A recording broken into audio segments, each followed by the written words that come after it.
신명기 9장 22절에서 29절 말씀입니다.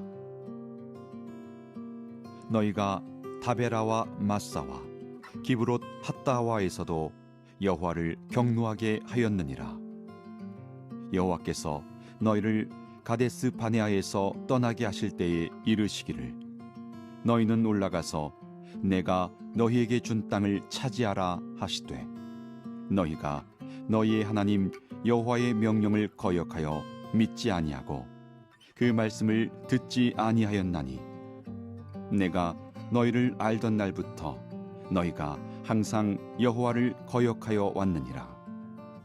그때에 여호와께서 너희를 멸하겠다 하셨으므로 내가 여전히 40주 40야를 여호와 앞에 엎드리고 여호와께 간구하여 이르되 주 여호와여, 주께서 큰 위엄으로 속량하시고 강한 손으로 애굽에서 인도하여 내신 주의 백성 곧 주의 기업을 멸하지 마옵소서. 주의 종 아브라함과 이삭과 야곱을 생각하사 이 백성의 완악함과 악과 죄를 보지 마옵소서. 주께서 우리를 인도하여 내신 그 땅 백성이 말하기를 여호와께서 그들에게 허락하신 땅으로 그들을 인도하여 드릴 만한 능력도 없고 그들을 미워하기도 하사 광야에서 죽이려고 인도하여 내셨다 할까 두려워하나이다. 그들은 주의 큰 능력과 표신팔로 인도하여 내신 주의 백성 곧 주의 기업이로소이다 하였노라. 아멘. 하나님의 말씀입니다. 오늘 말씀의 제목, 반면 교사로 삼아야 할 불신과 반역의 역사라는 말씀의 제목으로 하나님 말씀 나누겠습니다. 22절에 보시면 먼저 다베라, 마사, 기브롯 핫다라는 세 지형의 명칭이 나옵니다. 이 명칭은 대표적으로 하나님을 분노케 하고 또 계속해서 불순종했던 대표적인 이스라엘의 장소를 말하는 것입니다. 광야에서 하나님을 계속적으로 경노케 했던 이스라엘, 시내산에서 금송아지 우상을 만든 죄로 마땅히 죽어야 되는데 죽어 마땅한 그 가운데서 용서받았음에도 불구하고 이스라엘은 정신을 차리지 못하고 온전한 회개의 열매를 맺지 못하고 계속해서 이러한 곳들에서 범죄를 했던 것입니다. 그래서 모세도 24절과 같이 내가 너희를 알던 날부터 너희가 항상 여호와를 거역하여 왔더라고 굉장히 신랄한 비판을 했습니다. 이스라엘은 아주 조금만 위기를 만나도 하나님의 존재 자체에 대해서, 하나님의 능력에 대해서 의심을 했고 그분의 말씀에 늘 불순종하는 모습을 보였습니다. 이스라엘의 이러한 모습은 변하지 않는 인간의 죄성을 잘 보여주는 대목입니다. 하나님의 크신 은혜를 경험할 때는 하나님을 너무 사랑한다고, 하나님 신뢰한다고, 하나님 없이는 살 수 없다라고 그렇게 고백하며 눈물 흘리는데 조그만 위기만 닥쳐도 하나님 사랑을 의심하고 조그만 위기가 닥쳐도 하나님이 내 기도는 왜 들어주시지 않느냐고 응답하시지 않으신다고 원망하며 불순종하는 모습, 심지어는 하나님의 뜻에 순종하지 않아서 발생한 위기와 어려움에도 불구하고 그것이 마치 하나님의 탓인 양 하나님께로 탓하면서 계속해서 하나님을 원망하고 불평하는 인간의 모습, 이것이 바로 우리의 죄성이라는 것입니다. 그래서 모세가 이스라엘이 항상 하나님을 거역해 왔다라고 말한 것이고 하나님의 용서를 받을 만한, 사랑을 받을 만한 그 이유와 그리고 그 사유가 전혀 없다라는 것을 분명하게 밝힌 것입니다. 그런데 이스라엘이 하나님의 용서를 받을 수 없는 죄인이었던 것처럼 여러분과 저 역시 용서받을 자격 없는 죄인들입니다. 십자가의 은혜가 아니고서는 하나님 앞에 감히 서지도 못할 죄인들이죠. 우리가 본래 죄인이라는 사실을 철저히 인정하는 것이야말로 하나님의 은혜와 용서를 경험할 수 있는 그 스타팅 포인트가 되는 것입니다. 우리에게 소망이 있는 것은 사실 오래도록 참고 기다리시며 용서하시는 하나님의 전적인 은혜 덕분인 거죠.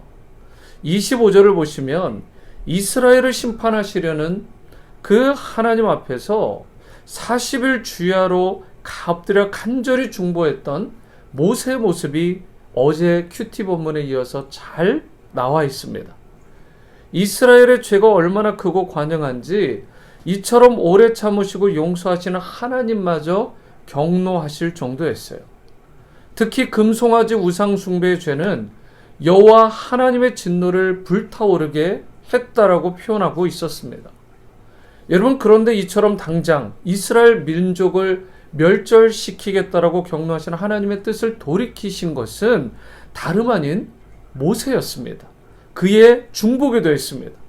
그는 율법을 받을 때처럼 또다시 무려 40일 동안 금식하며 하나님 앞에 엎드렸어요. 40일 금식 기도를 연속으로 2번이나 감행하면서 그렇게 간절한 모습으로 나간다는 건 말 그대로 필사적으로 목숨을 건 중보 기도를 통해 이스라엘의 죄와 허물을 용서받기를 중보자로서 간절히 간청하며 기도한 내용입니다. 여러분, 생명을 내건 모세의 이 기도가 없었다면 어떤 일이 벌어졌을까요? 이스라엘은 모두 그 자리에서 멸절해 버렸을 것입니다. 한 사람의 기도가 이스라엘 온 나라와 민족 전체를 살린 것입니다. 그런데 성경 말씀을 보면 이러한 한 사람의 그 중보와 구원 스토리가 여기에서 끝나는 게 아닙니다. 대표적으로 요셉 한 사람 때문에 이스라엘뿐만 아닙니다. 애국과 그 주변 국가까지 모두 살아났어요. 칠흑과 같은 이스라엘의 영적인 암흑기를 대표하는 사사시대에는 누가 그 나라를 살렸습니까? 바로 사무엘이었습니다.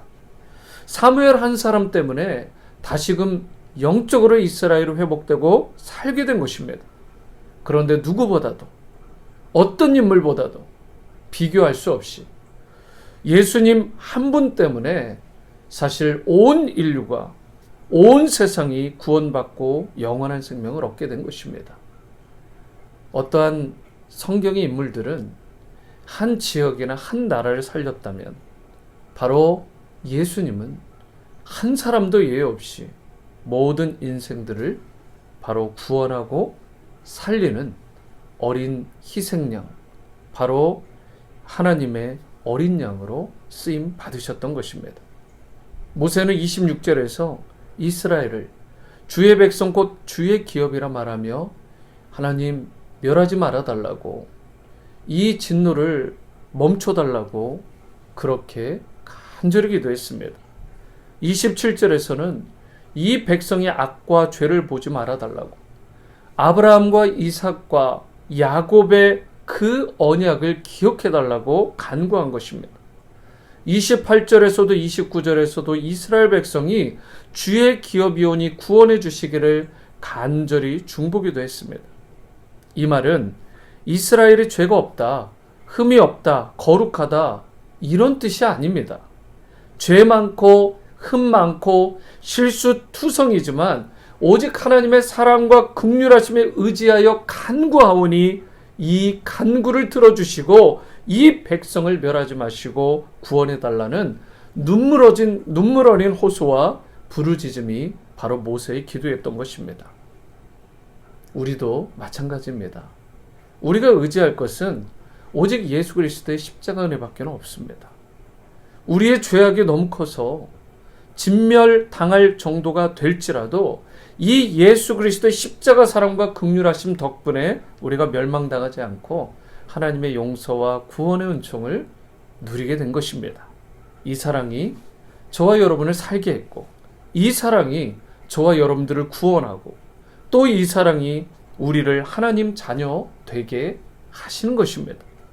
도저히 용서받을 수 없는 죄인 된 우리를 예수 그리스도는 십자가 대속의 은총으로 구원해 주시고 용서하시는 것입니다. 이제 그 은혜와 사랑에 감사하고 찬양하며 영광 돌리는 삶을 저와 여러분들이 겸비하게 살아야 될 줄 믿습니다.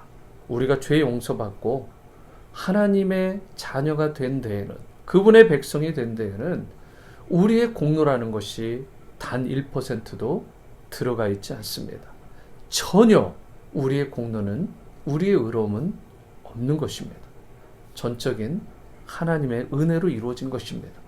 이 놀라운 은혜를 입은 자답게 아직 예수 그리스도의 사랑을 의심하고 혹 거부하는 가족이나 친구나 이웃이 있다면 그들을 우리의 심장에, 우리의 가슴에 품고 모세처럼 애달픈 그 간절함과 또 사랑과 애통한 마음과 또 애정을 가지고 그들을 위해 기도하는 여러분과 제가 될 수 있게 되기를 바랍니다.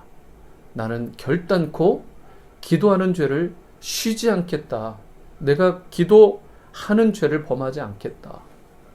이러한 이 기도와 같이 저와 여러분들이 선한 것 하나 없는 나를 위해 지금도 친히 탄식하고 간구해 주시는 예수님께 저와 여러분들이 또 감사하고 또 찬양하고 영광 돌리는 인생으로 살아갈 수 있게 되기를 주님의 이름으로 축원합니다. 기도하십니다. 사랑과 은혜의 주님, 우리가 결단코 기도하지 않는 죄를 범하지 않길 원합니다. 나라를 위해, 가정을 위해, 이웃을 위해, 우리 사랑하는 지체들을 위해 결단코 기도하기를 쉬지 않게 하시고, 또한 하나님의 마음에 합한 중보자로 모세처럼, 또한 요셉처럼, 또한 사무엘처럼, 누구보다 예수 그리스도처럼 우리가 정말 중보자가 되어 세상의 빛과 소금의 역할을 잘 감당할 수 있도록 은혜 내려 주시옵소서. 우리의 공로가 1%도 들어가지 않는, 전혀 들어가지 않는 그러한 마음으로 늘 겸비하게 주님 앞에 나가게 하시고, 목이 고다 하나님의 심판과 진멸의 대상일 수밖에 없었던 이스라엘과 같이 되지 않게 하시고, 늘 마음을 겸비하게 갖게 하시고, 늘 회개와 또 사죄의 기도로 주님 앞에 겸손하게 나가는 우리 모두가 되게 도와 주시옵소서. 주님의 은혜로만 새로워지는 그런 우리의 가정과 공동체와 내 개인의 삶이 되길 원하올 때 귀하신 예수님의 이름으로 기도드립니다. 아멘.